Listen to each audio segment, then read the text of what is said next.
What's going on, man? It's your boy, Jay Holley, and we are back for another episode of Unfiltered with Jesse Holley, episode 82. Episode 82. Thank you. You're far too kind. You could have been anywhere in the world, but I am so glad that you are here with me. I am Jesse Holley, the sports talk equivalent of Braille. People feel me when I speak. And this episode is brought to you from Playmakers 88, the restaurant of Jerry's son. He's Jerry's son. No, I do my podcast from Playmakers, Michael Irvin's restaurant, off of Highway 121 in the Colony. If you're looking for good specials, if you're looking for a place to watch Monday night or Thursday night footballs or Sunday night football, or just coming by to get a cold beverage and some good food, Playmakers is where you need to be. Remember, if you're listening to Unfiltered with Jesse Holley, like, subscribe, follow us on Twitter at Mr. Fourth and Long, Fanatics Views on Twitter and Instagram, Facebook. Make sure you're following Unfiltered with Jesse Holley on Instagram, on Facebook, and all those other great places. You can catch the pod if you're just into pods. If you want to just put it in your ears, listen and have me in your ears. Apple, Spotify, make sure you leave a comment, leave 5 stars. Notification button on YouTube if you want to see my pretty face. Also, leave comments in the comment section. We read those, we look at those, we take the feedback from those. So make sure that you're putting me in your group chat, the girls chat, boys chat, church chat, family chat. Like, as you putting in who gonna make the macaroni and cheese for Thanksgiving, also drop in that link to Unfiltered with Jesse Holley into the group chat and say, yo, while y'all in the kitchen, while y'all preparing the table, while y'all out back frying turkeys or doing all the other nonsense, put in Unfiltered with Jesse Holley. All right. You know how I like to get down? I like to do my word of encouragement, my word of the day, my motivational word in the beginning, because let's be honest with you, some of you will not be here at the end, and that's okay. I'm not for everybody. You aren't for everybody. We aren't for everybody. I'm an acquired taste. And so, you know, before you go away, listen to an episode or 2 or 3. Give me 15 minutes. If you don't like it, then, you know, listen to another one and find one until you fall in love with me. All right, man, but let's get into this thing. Here is the motivational word for today. I heard this from Tabitha Brown. She's an actress. She's heavy on social media. But Tabitha Brown, it's a very simple thing that she said, but it has so many pivotal and important layers. She simply said, finish what you started. Finish what you started. Is there going to be tough times? Sure. Are there going to be times where you feel like giving up? Absolutely. Will there be roadblocks? Positive there will be. Will there be setbacks? Sure. Will you have mental breakdowns? Maybe. Physical breakdowns? Possibly. Will there be someone that comes in your life and does not believe in that thing that you've started? It's a good chance. But you finish what you started. Even if you have to take a break, you finish what you started. Even if you get a little bit tired and a little bit weary, you take a knee. You do not lay down. But you finish what you started. And while in your head it may have taken a year, supposedly, but now it's taking 2. You finish what you started. When the days are dark and the nights are long and the mornings seem like the sun just isn't shining on that thing, you press on and you finish what you started. Because at the end of the day, the only thing in person that matters in that thing that you started is you. So they don't have to believe. They don't even have to encourage. They don't even have to help. You finish what you started. You push on. You press on. You overcome. You cry if you have to. You take a knee if you must. You even take a break if you have to. You never stop. finish what you start. All right, man, let's get into this thing. The Cowboys take on the Washington Commanders this Sunday, 12 noon. Now, normally, I would say to you, boy, this is about to be an NFC East matchup with some sort of implications on winning the division for the Dallas Cowboys, because when we played the Washington Commanders for a very long time, that's what it was. But now when I say those things, that this is going to be a game that keeps the team in contention for the NFC East Division Championship and the possibilities for a home playoff game and a bye and all those great things. And I'm not talking about the Cowboys. I would be talking about the Washington Commanders. And this is a I'm not going to say a pivotal week, because I think most of you, most of the fans have packed up the season. 2 weeks ago, I think a lot of people had packed up their true feelings about this Cowboy team being able to pull this thing together and do anything down the stretch. Now, if you want a little bit of some sunshine on what seems to be a very dark situation in Cowboy Nation, a lot of guys who have been injured are finally making their way back. A couple notable names. Brandon Carr. Excuse me, not Brandon Carr. No, not Brandon Carr. Brandon Carr's been out of here for a long time. Brandon Carr's the last person they bought in free agency. I tell you that much. Get Jerry. Don't be afraid of what you did with Brandon Carr. Brandon Cooks. His 21-day window had opened up for return. Marshawn Nealon, his 21 window day has opened for return. Jerry spoke on the flagship station 105.3 The Fan this week, and he sounded very confidently that all-pro cornerback Deron Bland is making his return this weekend. Now, we've heard that before, and some setbacks came about, so we'll see. But he's supposed to make his return to the lineup for the Dallas Cowboys. Now, does that help this team? Yes, I guess. I mean, anytime you have good players that have been out, getting them back definitely helps out your football team. I think what the Cowboys have to do defensively, because the inability of them to stop the run, to be able to hold their front up and to get pressure in the run game has been more than terrible. So when you add Deron Bland back to the mix, because they have been doing musical chairs at that cornerback spot opposite of Trayvon Diggs. So when Bland comes back, at least you can hold up and say, all right, we're going to go man with Diggs, we're going to go man with Bland, and now we're going to commit another guy to the line of scrimmage in hopes that will be able to stop the run game a little bit. But if you've been listening to the podcast, not just Unfiltered, that's the podcast you should be listening to first. But if you just so happen to be listening to the Micah Parsons podcast, you would have heard Micah Parsons utter the phrase, "This is a damn good team." Now, who am I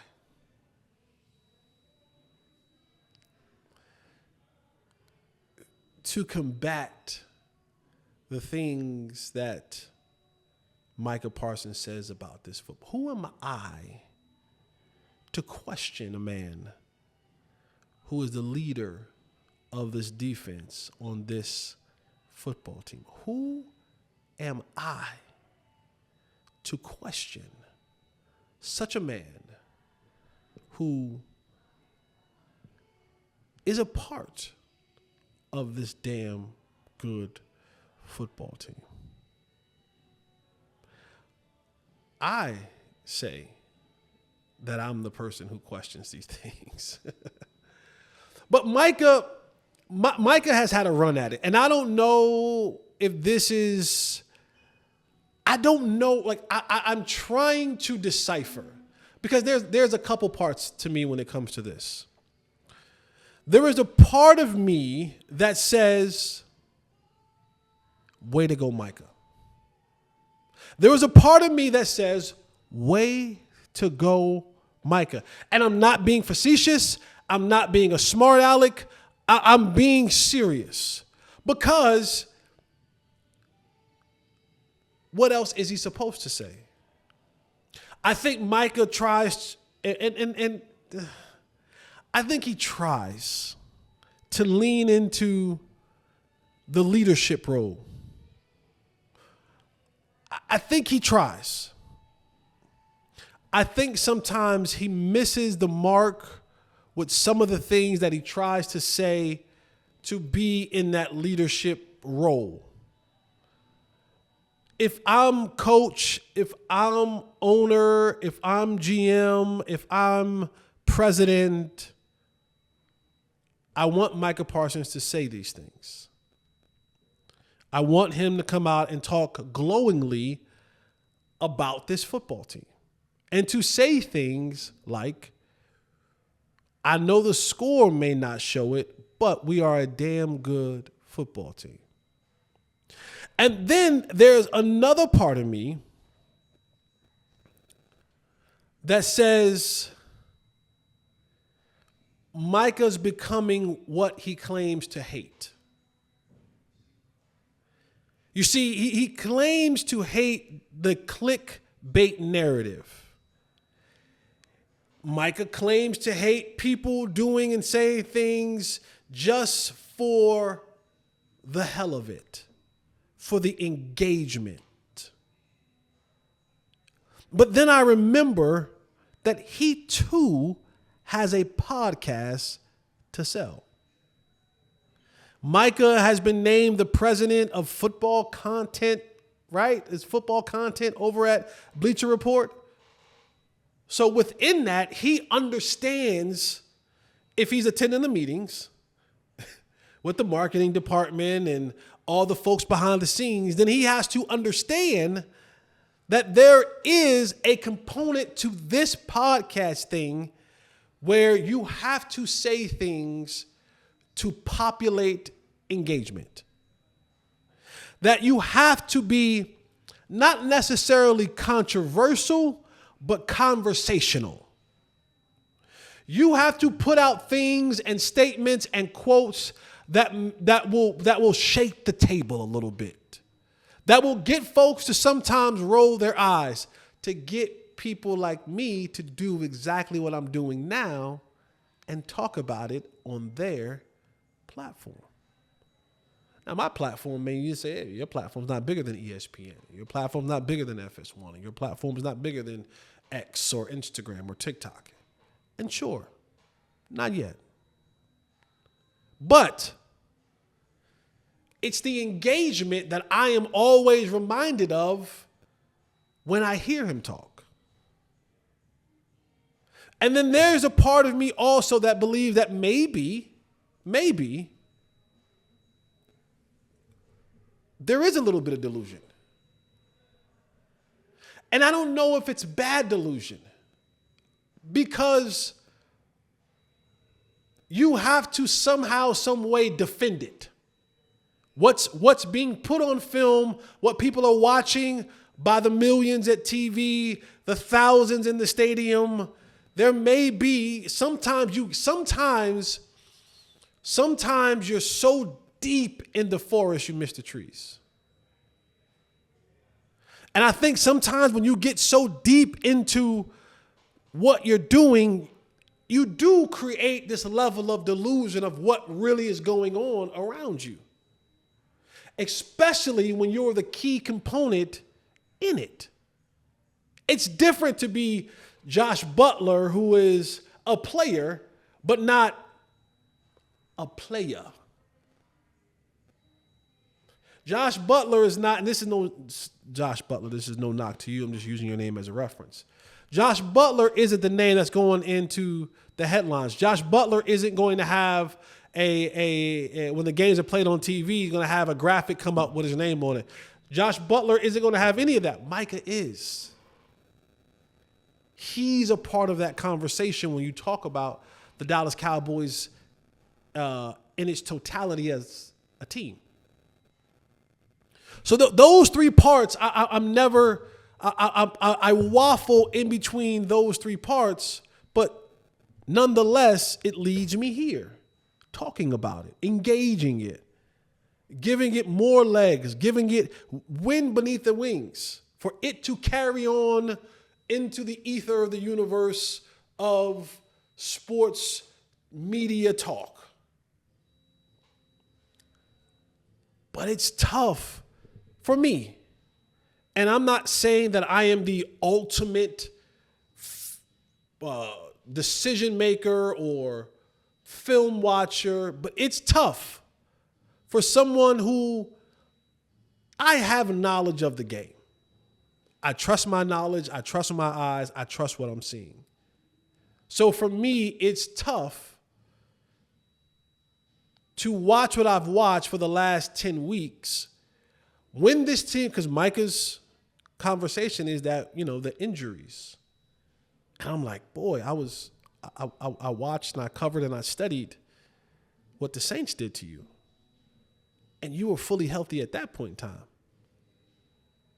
Like, and Micah talked in that podcast, and he's like, besides us giving up the first 2 touchdowns in the first half, and, we only gave up 2 or 3 field goals in the second half. I'm like, that's 20, 23 points. I don't know if that's a damn good team. Giving up 23 points. Like, though, you're still giving up touchdowns. And we're not even talking about the ones that got called back. So, a damn good team needs to show up this Sunday. That I do know. Because the Cowboys take on the Washington Commanders. And as I've been watching film this week, I'll start defensively. Of course, you're going to have to start in the trenches. Joe Witt Jr. is the defensive coordinator. And it's not the defensive coordinator where he's like given the title, but Dan Quinn still calls the defense. No, it's Joe Witt's. And if you remember, I've said before, I think that they want to win this one for for Dan Quinn. But make no mistake about it. I was laughing with Newey Scruggs today. If you guys don't know Newey, then Google him. And we were talking about how Joe Witt is going to look at this game. Like Joe Witt, remember that scene? Tay, this is where you got to cut that scene from Remember the Titans and put it on while I'm talking, like right next to the screen. Like that's how that's. They will? They'll copyright us for that? Oh, okay. Then don't do that. We don't want to get flagged for that. But remember that scene in Remember the Titans? I forget what was the White's coach name? I know Coach Boone was Denzel. I don't remember who the white coach was. But the white coach, he runs the defense, right? And so he pulls out Petey, because Petey was giving him some back talk, and he put the white boy in there. And he looks at them and he says, I don't want to give them another yard.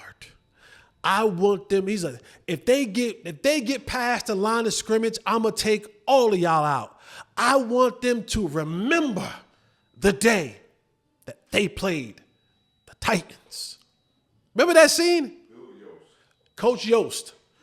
Coach Yost took Petey out, put old boy back in there. And he was like, I want them to remember, you better not give up another yard. If they get past the line of scrimmage, I'm taking all of you out. I want them to remember the day that they played the Titans. That's Joe Witt. Joe Witt's going to tell his defense, I don't want them to gain another yard. We're going to blitz them and come after them. And we are going to wear Cooper Rush / Trey Lance out. Because if you remember, Joe Witt, who came over here with Mike McCarthy, was supposed to be given a defensive coordinator job. But Dan Quinn had the job, and then he got played around with that. And after Dan Quinn left, he was thinking that his boy, Michael from Pittsburgh, was going to put him in that defensive coordinator position.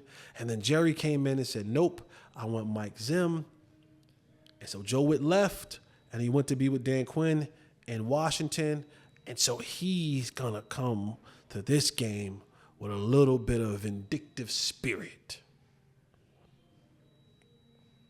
And they're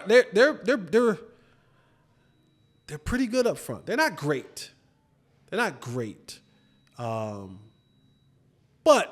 the Payne kid is up front. The linebackers fly around, man. I always tell you guys, when you got single digits up front, always keep an eye out for them. Keep an eye out for number 4. My coach used to say this back in the day. I'm showing my age, but some of you will understand this. You'll get it. Some of you won't. But there used to be a phrase that coaches used, that he was a football playing Jesse.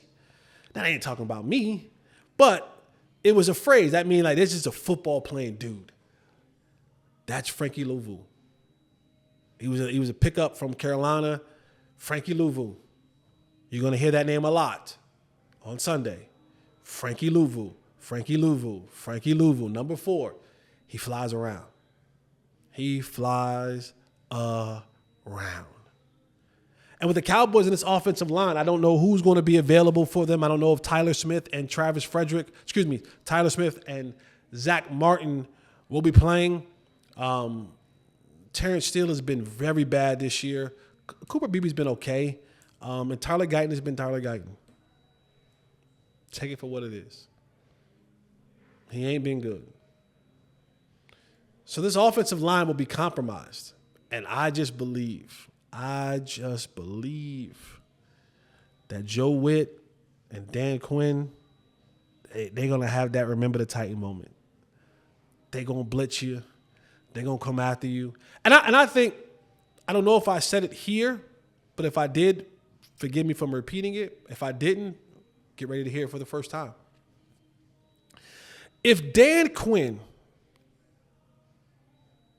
is who we think he is, if you remember how people gravitated to him, go read the quotes from Micah today.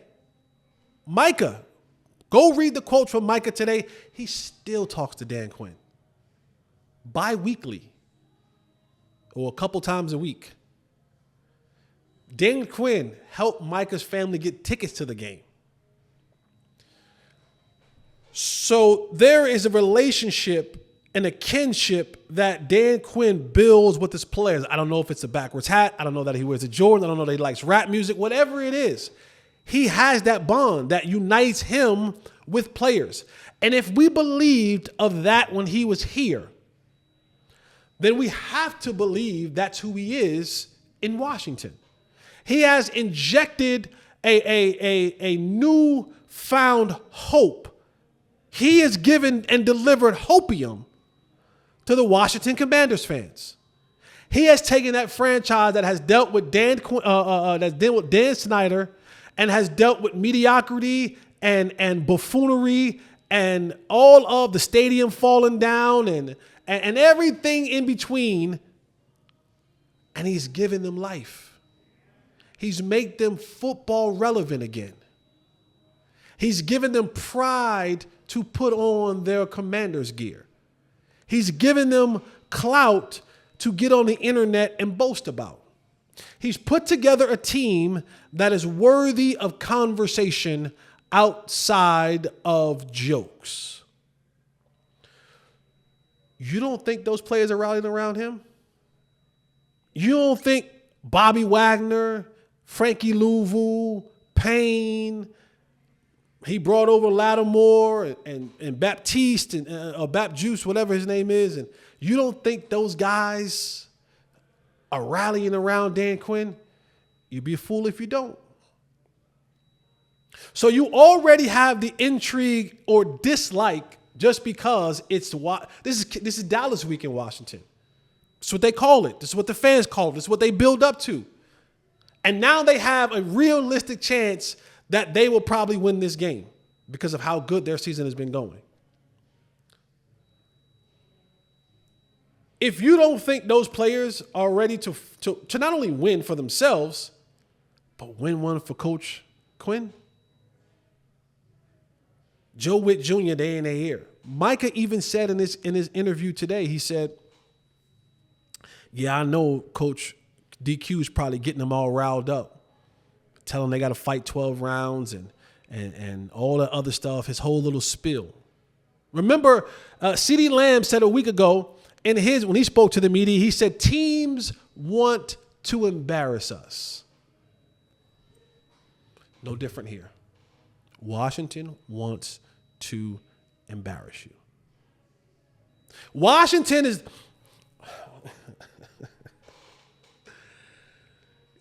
You know how it's the girl that lets everybody get a little piece, and then it come to you and she's like, nah, I want you to be my boyfriend. Washington's like, nah, I'm getting a piece just like everybody else got a piece. Washington looking around, they saying, oh boy, everybody else y'all played that was good, put belt to tail. Those teams got right playing you.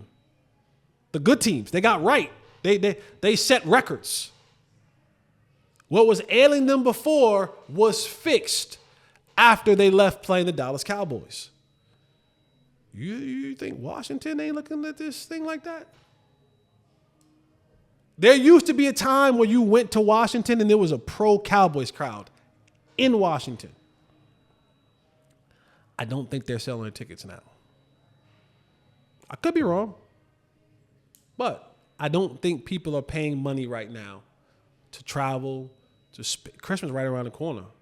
Folks ain't trying to spend that bread to go watch their team most likely get the doorknobs beat off of them. They can keep that for Santa Claus.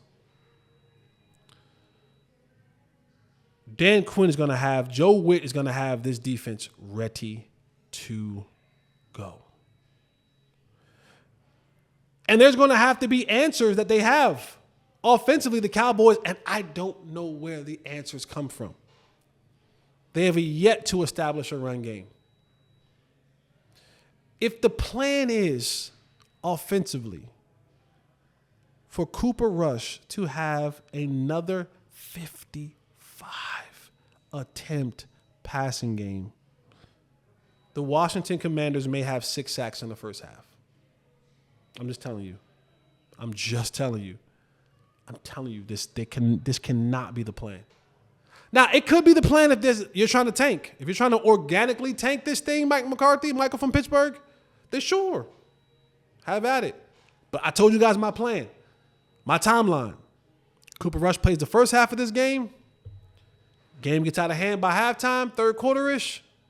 Insert Trey Lance. If 55 passing attempts is in the game plan this week, Cooper Rush needs to take out a separate insurance plan because he might die. He might get killed in this game. If 55 times, he'll be sacked. He'll be sacked 6 times in the first half. That's just what I believe from what I saw on film. I seen the way that they got after Russell Wilson, how they got after Jalen Hurts, and we don't have an offensive line that's better than theirs. We don't. Especially if you're not, and which most likely you're probably going to be without Zach Martin. You maybe be without Tyler Smith, maybe, but he won't be 100%. You pad up and goes Terrence Steele, that's gonna be a disaster. So, and for the Cowboys defense,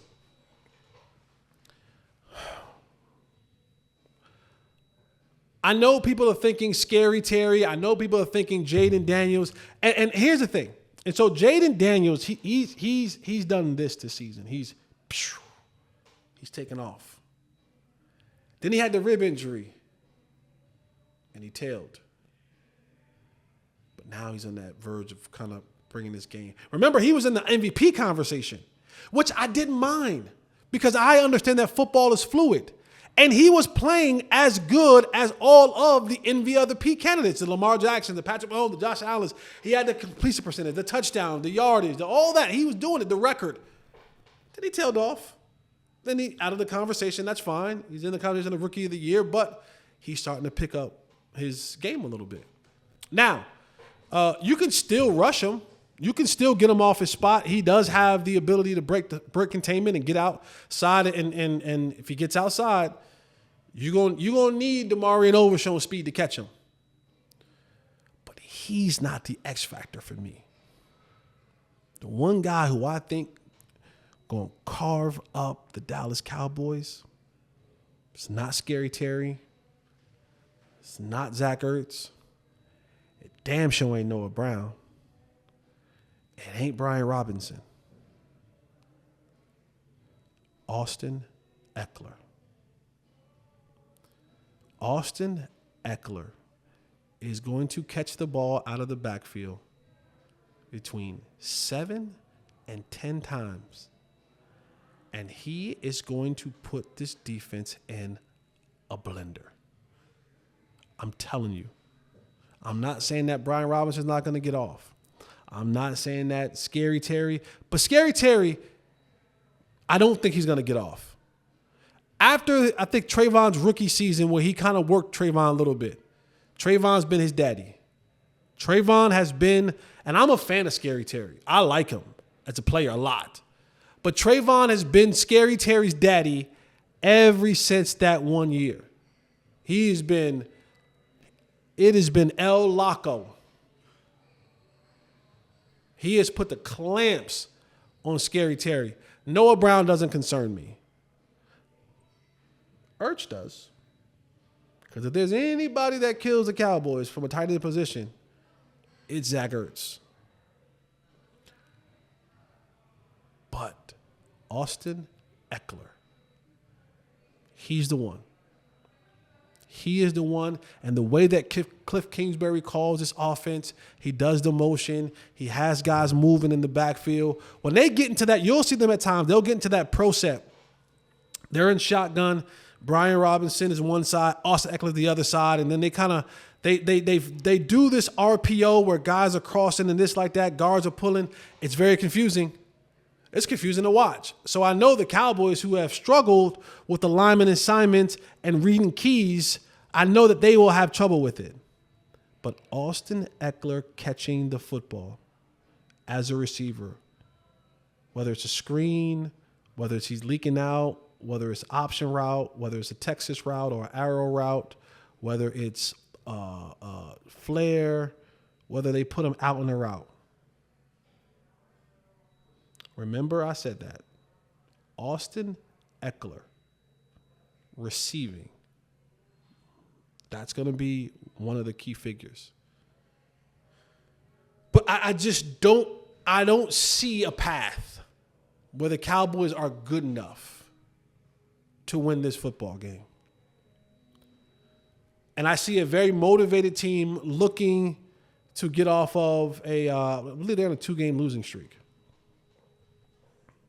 Look that up for me, Tay. I believe they're on a 2-game losing streak. Then they lost to Pittsburgh and Philadelphia the last 2 games. And they're looking to right the ship. And the Cowboys feel like the get-right game. 1 point loss, yeah. And they had their chances against Philadelphia. And let me tell you something as I watched the film, and I hope it doesn't happen. Pittsburgh saw something on film, and they tried to run a fake punt. Now, Pittsburgh fake punt actually worked. They threw it to a wide open gunner. He just dropped it. Like it literally hit him in the chest, and he dropped it. Now, Bones, the last 2 out of 3 games, you tried a fake punt, and it's been unsuccessful. Let it be. Bones, don't try it no more. Don't do it. I know you saw Pittsburgh film. I know you saw those guys and what they did and all that stuff, and it looked good and it looked sweet. Don't do it.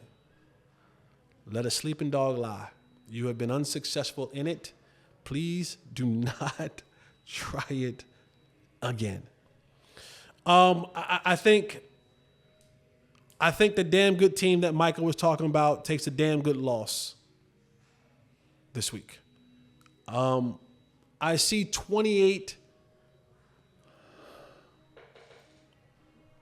28-10. The Cowboys lose to the Washington Commanders in Washington. I'm thankful that it is a noon game. Thank you, Lord. Thank you, Lord. The Cowboys still got 2 night games. And one of the night games can't be flexed. No, they can't flex the night game for December 9th. They can't flex it. You want to know why they can't flex it? They can't flex it because there's a Simpsons, I don't even know, show that's showing simulcast. It's a Bengals one. And so they've already done the graphics and the voiceovers and all that kind of stuff. Oh, no, that one you probably can. But this next one is coming up, you can't. Can't flex it because of the obligation that they have to the Simpsons. It's the world that we live in today. And that's cowboy. That's cowboy-esque right there. The Simpsons are why you can't be flexed out of prime time. What did I say? 28-10, the Washington Commanders move on. The talks all week long. We're done with Cowboy stuff. We move on to the world of sports. Deion Sanders to the Cowboys. I am sitting in the office of one Micah Irvin. And he has been the biggest prognosticator. He has been the biggest voice as of late. He was at the Jake Paul Tyson fight. You want to talk about smack in the face? Imagine you're the family of Michael from Pittsburgh. Just for a second. Imagine you're the family of Michael from Pittsburgh. And you too are tuning in because you didn't want to go to the fight. You didn't want to go to the stadium. Our very own Tay, you caught Michael from Pittsburgh leaving the fight. You can find that footage on Fanatics View. But imagine you're the family, distant family, maybe even some immediate family that was at the crib and said, you know what, honey, you go. I don't want to deal with traffic, parking, it's too loud, my anxiety. I'm going to watch it from home. And you power up your good Netflix on Jay-Z's internet, and you watch this fight. And as you're watching this fight, you happen to see, oh, there's Jerry Jones at the table of the commentators of this fight. He's accompanied by one Micah Irvin. And the conversation is about the new head, possibly, coach. And Michael Irvin is at the table screaming at the top of his lungs to the owner, who's like his dad, about bringing Deion Sanders to be the next head coach of the football team that your family member who's at the fight currently holds. It's gotta be tough. It's gotta be tough. And then the owner, your boss, says nothing to really tamp out the things that Michael Irvin, who he has said, Jerry has said, that Michael is one of the key figures of guys who has his ear. So when Michael suggests things, Jerry at least listens and takes them into consideration. Damn. But Michael, he said it on multiple platforms. Colin Cowherd, It Is What It Is, ESPN, anywhere that Michael can get volume turned up, he's talked about Deion, and not just Michael. I'm saying Mike because I'm sitting in his office. And maybe that's rude of me to do that, but what the hell? And Michael, come talk to me about it if he feels some kind of way. Yeah, he talked to me about it. And it's not just Mike. It's all the other networks and all the other media members and so on and so forth about Deion Sanders becoming the head coach of the Dallas Cowboys. Leave your comment in the comment section on whether or not you think Deion Sanders should be the head coach of the Dallas Cowboys. Now, leave your comment. I am going to call your comment stupid, but leave it anyway. But please leave the comment and even tell me why you think that. And I'm still going to call it stupid because even the thought process of outside of just him being Deion Sanders makes no sense. One, the Cowboys ain't drafting Shedeur. I'm not saying that Shedeur is not a top 5 draft pick or a top 10 draft pick.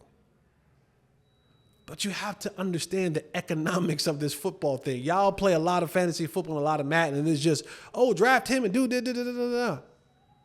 Yeah, there's a thing. There's a no trade clause in the contract of Dak Prescott. Oh, and by the way, they owe him $140 million in the next 2 years.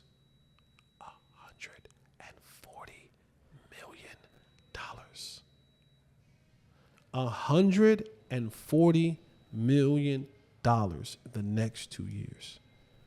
So what would be the reason that the Cowboys would consider, with their top 10, they currently sit at 9, what would be the reason for them to draft Shedeur? What would he do here? Sit? You're not putting $140 million in the next 2 years on the bench. You can't trade $140 million in the next 2 years away. You can't cut $140 million in the next 2 years from your team. So drafting Shedeur would be ass a 9, ass a 10, ass 11, ass a 12, and dumb as hell. And even drafting Shedeur, with the way that this team is built, you'd be benching him in 7 weeks. You thought he took a beating at Colorado for holding the ball too long. When them NFL boys hitting him real hard for holding the ball too long because this offensive line can't keep him upright, you're going to have $140 million on the bench and the guy that you playing, whatever he worth at that time, getting his head knocked in. Secondly, Deion loves power. And he's not ego driven. Well, maybe. I don't know if he's power driven, but he does love the ability to call his own shots. He did it when he had the Truth Pop Warner League. He called his own shots when he did it at Prime Prep. He called his own shots when he coached Trinity. He called his own shots when he coached at Jackson State. He's calling his own shots at Colorado. Why in the world would he want to give up full-on autonomy? He is the alpha and the omega of what happens in the Colorado football program. To do what? To come have to debate with Jerry Jones about who he can draft and sign and all that other kind of stuff? Can you imagine for 1 second? And let me, because I know what some of y'all are going to say, but I'm going to address that for a second. Could you imagine Trayvon Diggs, $90 million contract, and he's turning down tackles? Could you imagine Deion having to go out there and put Mozzie Smith on the field each and every week when you know the things that he's been asked to do, stay low, get leverage, and push, and he can't do those things? Can you imagine him saying my second round tight end, Luke Schoonmaker, can't line up right?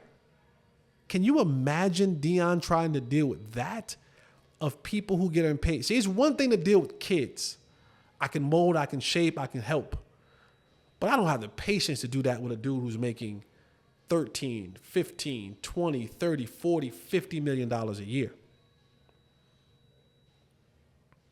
CD has one of those moments where his body language is bad and he's pouting on the sideline.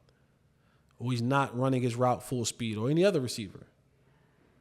You think Deion want to deal with that? And then on top of that, Jerry going to have to pay him between $15 and $20 million a year.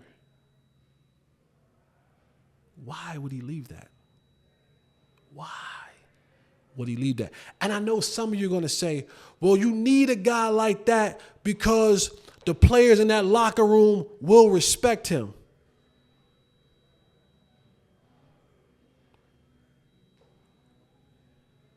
Have you seen this generation? Have you been around this generation? One, they know of Deion. Deion is, most of these kids, if you didn't talk about Deion as a coach at Colorado, they don't know who Deion is. They don't remember Deion. Deion was, the last time when Deion was relevant, it's when the Cowboys were winning Super Bowl. It's 30 years ago. 25 years ago. Some of these cats ain't even 25. They weren't even born when prime was prime. You think these cats respect because of what he did? These little jokers don't respect their damn mamas. Not all of them.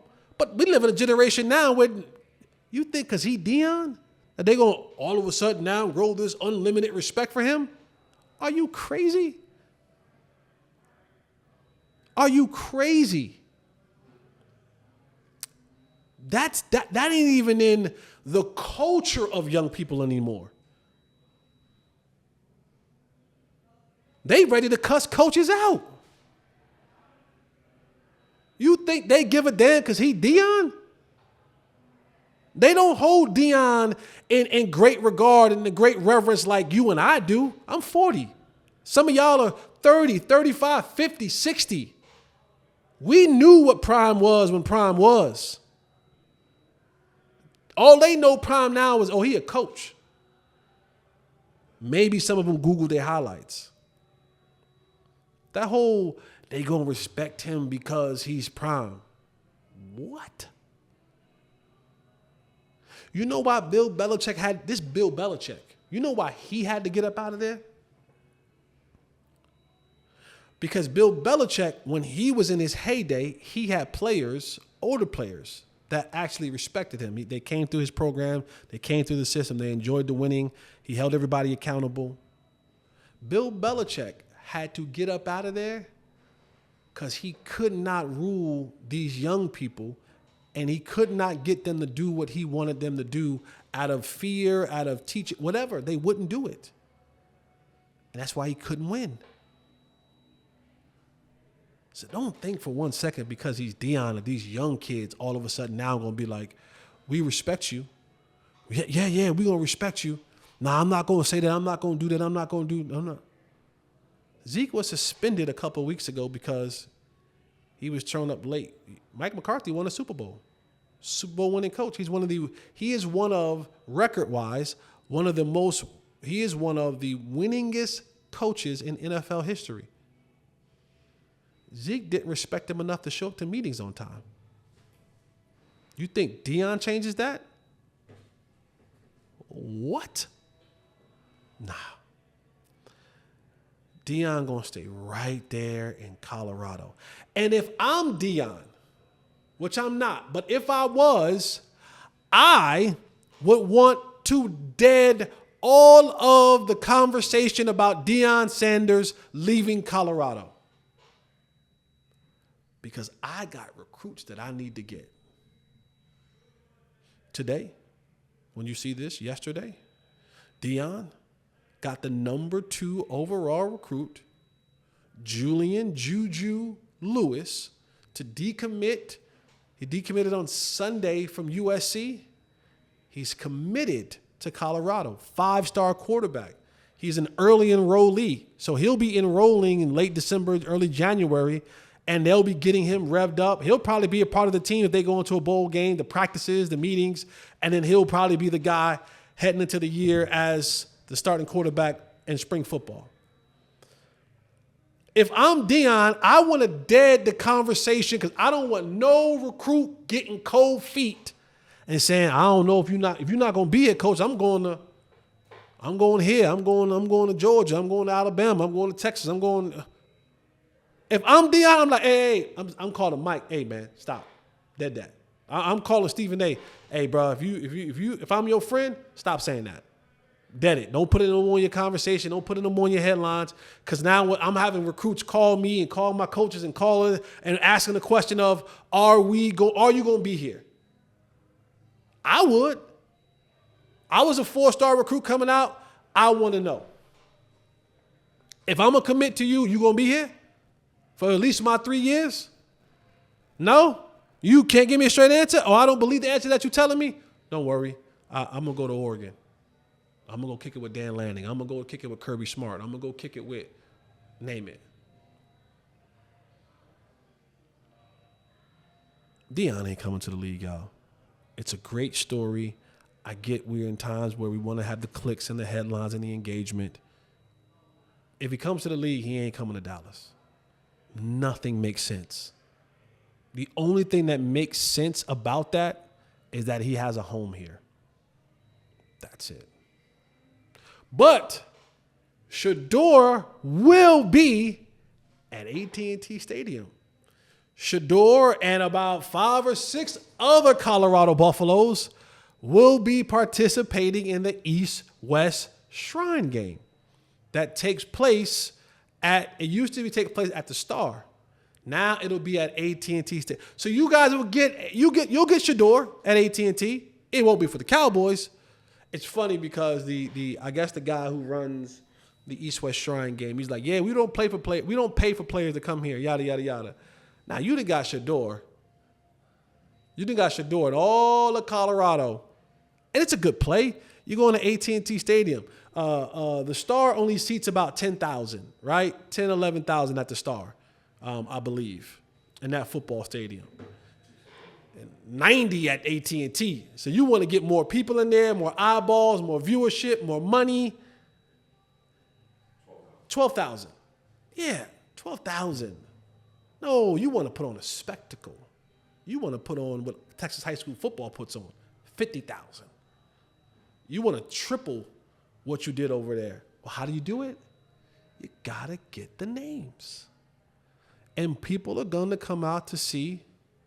I can do it now. Let me make sure I'm not do this. Ain't nothing on my watch that ain't supposed to be on there. The Shedeur. The Shedeur.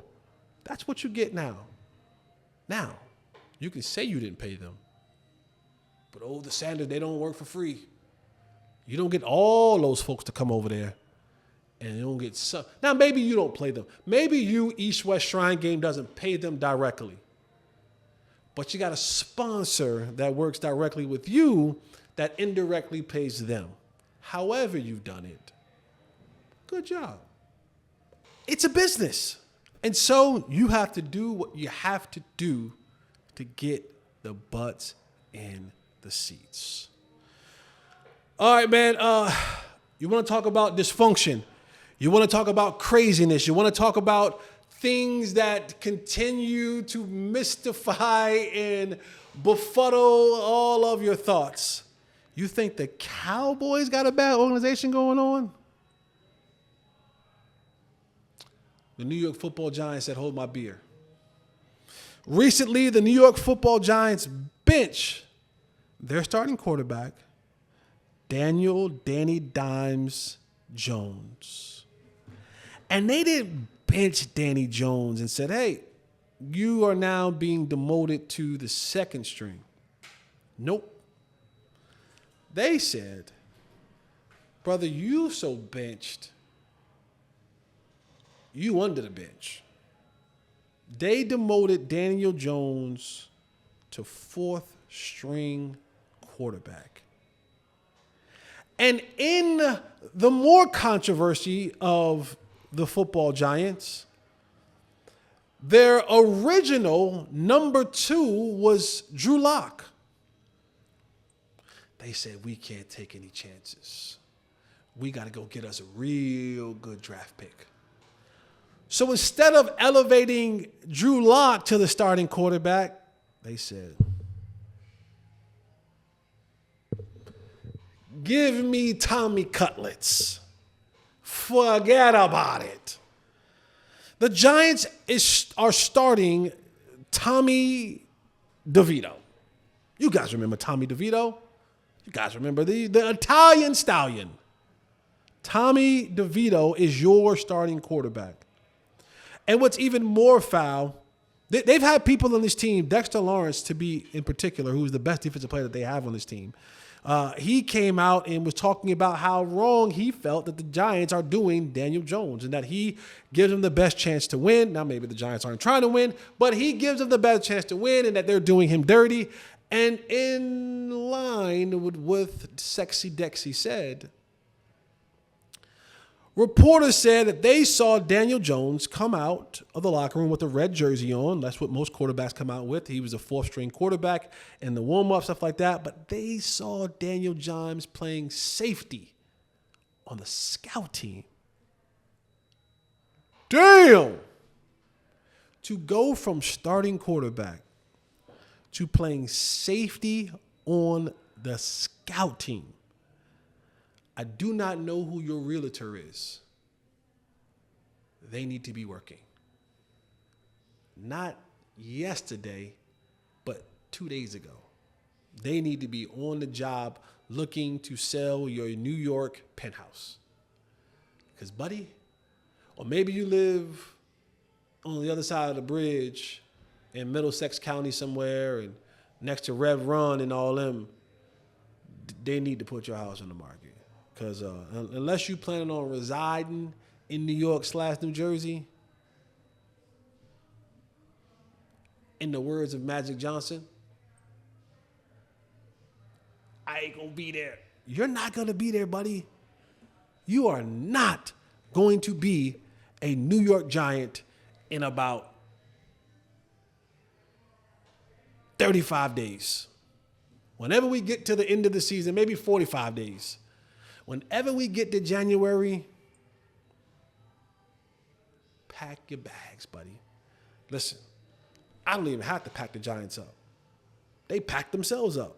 And they packed you up too, Daniel Jones.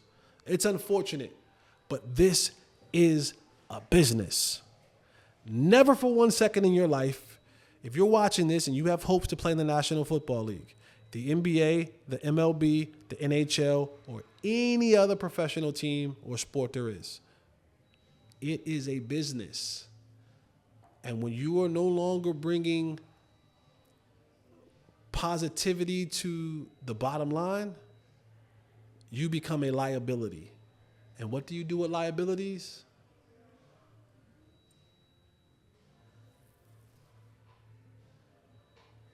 To the fishes. I got an interesting, we had this a couple weeks ago, and I never got a chance to really get to it. But the NBA has a viewership issue. Folks just are not watching the NBA. And I wrote some notes down for this. I got to pull them up right quick because I want to make sure I hit what I wanted to hit on my notes about the NBA. The NBA is at a major decline in viewership over the years. And I don't know, it can come from a host of different things. But Adam Silver tried to say that it was a combination of, especially starting out this year, of course you had the election, right? You were in an election year, so a lot of the coverage, you know, when the TV time was coming around, you know, the NBA, October, that around that time, September, October, that's election time, right? That's when most people are tuning in to all of the NBCs and the CNNs and the Foxes and maybe not necessarily fully engaged into the NBA slate. I think he also talked about, maybe like baseball was going on, the World Series. So it was a bunch of things that he had concocted in his speech on why he thought that some of the numbers were down. And for me, some of the things that I think about are some of the causes of the NBA ratings going down. One of the things I said was, it's hard to watch basketball. What do I mean by that? Where are you watching it at now? Like, watching sports has become expensive. They block out games. I grew up at a time when you saw games being played a lot on ABC, right? The local stations. But now you either have to have cable, you have to have TNT, you have to have ESPN, you have to have NBA Network, or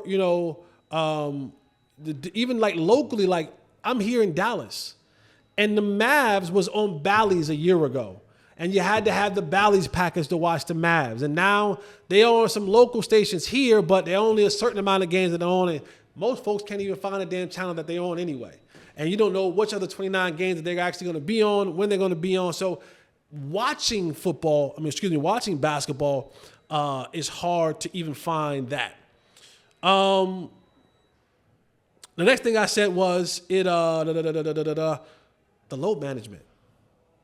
The load management. And I know that they try to do some things about, you're not eligible to have these rewards and so on and so forth. They don't give a damn about them no more. The load management is getting out of hand.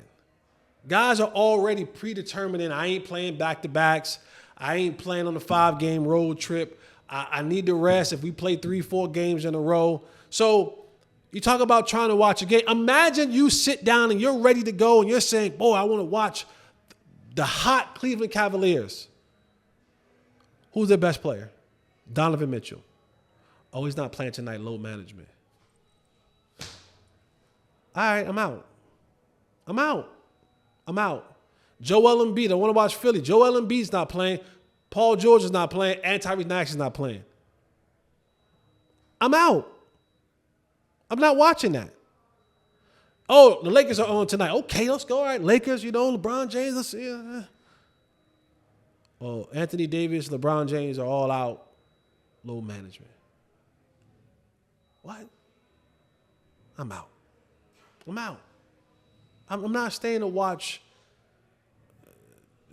D-Lo and Connect. Shout out to Connect. He had a good game the other night. I don't want to watch them. Like I want to watch them if I'm watching the star that they're playing along with. But they can't be. They are the appetizer to the main dish. If I'm not getting the tomahawk steak, then I don't want these appetizers. I'm out. If I can't get the tomahawk, guess what? I'm not going to the steakhouse. That's me. If I can't go to Nick and Sam's, if I can't go to Bob's Chop House, and they tell me, Jesse, you can't have a tomahawk. Oh, well then hell, tell them to get my car. We out. I'm not staying here for that. If I can't watch the stars, I'm out. So the load management. The games aren't competitive. They aren't competitive. The games they're not nailed. Like I saw the other day, the Knicks are scoring 137 plus points in the last 137 points. Bruh. The games aren't competitive. There's blowouts all. There's not. I don't want to watch a blowout. That's not fun. If you want to bring casual fans to come in to watch the brand, I need better parity. And then you can't market the young stars. Hell, you can't even put the young stars on TV because they don't know how to talk. Anthony Edwards, LaMelo Ball, they just say whatever the heck they want on TV. But you can't. There hasn't been really an American young star in a while. You talk about Wemby, but Wemby plays in a small market. He's in San Antonio. I'm not going full, Charles Barkley on San Antonio, but it's San Antonio. It's not a very marketable market. You know what I'm saying? The greats are fading away. The LeBrons and the Stephs and the KDs, and they're holding on, but you can't market the young players. Luka's not American. Luka don't even stay here in the offseason. He is gone. He is in Slovenia ASAP, smoking cigs and drinking beer. Joker, gone. He's in, where's he at? He's in Slovenia too, ain't he? Serbia. Horseback ride. He's doing the horses. Smoking cigs and drinking beer. I mean, the first round pick was Sar. What was the name? He ain't from here. Maybe Cooper Flagg when he comes out next year, but you can't even market the players. We don't even know. There's no origin of them. We didn't follow them in college. We didn't know them in high school. That's why the NBA ratings are down, man. The product is watered down. It's a little bit washed up. And I'll end with this, and I want your comments in this one. I've seen it around, but I've really been thinking about in the NBA, it's time to trade a couple of stars. I think Embiid needs to be out of Philly. I think that experiment, that trust the process, is dead. It's dead. It's dead. It's dead. It's dead. I don't think Embiid gives you any more chance to win a National Basketball Association championship than if he's not there. He ain't playing all the games. Hell, he ain't playing full games now. He start the game, he out of the game. He come back in, he back out again. It was revealed to the world that he's late for every damn thing about the meeting, that they had a meeting the other day. I think his time in Philly is done. I think they should trade him. I know there's been talks about the Mavericks. I'm not saying I'm a Mavericks fan, but I think Embiid and Philly need to part ways. The other superstar, I think, Giannis Antetokounmpo. I think Milwaukee, they're bad. They're trash. I think it's time for Giannis to find another market. He's a superstar in this league, one of the best players in this league. He needs another home. Where that home is, I don't know. But he needs, imagine Giannis and Wemby on the same team. That would be great. You wouldn't be able to get a shot off. Them jokers would be standing at the rim and just block everything. But I think, tell me what you guys think. Where should they go? I'm going to read the comments. I may bring it back up next week. But I think those two stars need to go. And that may help the ratings. That may help if you get these stars in different markets, better markets. Maybe get Giannis in Miami. Get him with that Heat culture. You know what I'm saying? Get him with that Heat culture down there in Miami. I think that fit well. I think who he is as a player and his want and his will to win fits really good in Miami. I think they would embrace him. I think he would love it there. I think that toughness, that grit. I don't think he's Hollywood or Miami as far as the scenery, but I think he is Miami Heat culture. So both of those trades will take a couple first-round picks, but those aren't even important no more in the league. But I think in the NBA trade deadline, this may be somewhere where maybe the Heat look up and go, we'll take you, Giannis. Come be a Miami Heat. Come see what it means to be a part of a culture who is always trying to play tough, play hard, play physical, and win. Definitely Jimmy. See you, Jimmy. See you, Jimmy. If it takes Bam and Jimmy, I don't like Bam anyway. He, my little, huh? Nah, Bam, I had a little thing for Asia Wilson. You know what I'm saying? Like he slam dunking that thing, and up in Asia Wilson right now. So it's all good. Asia was my little basketball crush. It's all good. I'm gonna get a new one. Asia. You're out of here. All right, man. That's it for me, man. Yeah, man, we'll be back next week. Remember, like, subscribe, tell a friend to tell a friend. Apple, Spotify. Follow us on Instagram, Unfiltered with Jesse Holley. On Facebook, follow Fanatics Views on Instagram, on Facebook, on Twitter. Follow me on Twitter at Mr. Fourth and Long. Like the Clips page. Like all of our pages. Give us 5-star reviews. Leave your comments in there. Good, bad, or indifferent. Just comment. Everything's going to be all right. Anything else that I miss? No. All right, man. Remember, like Tabitha Brown said, finish what you started. No matter what. Cross the finish line. All right, that's it for your boy, Jay Holley, man. Remember, eliminate the contingencies. I'm out.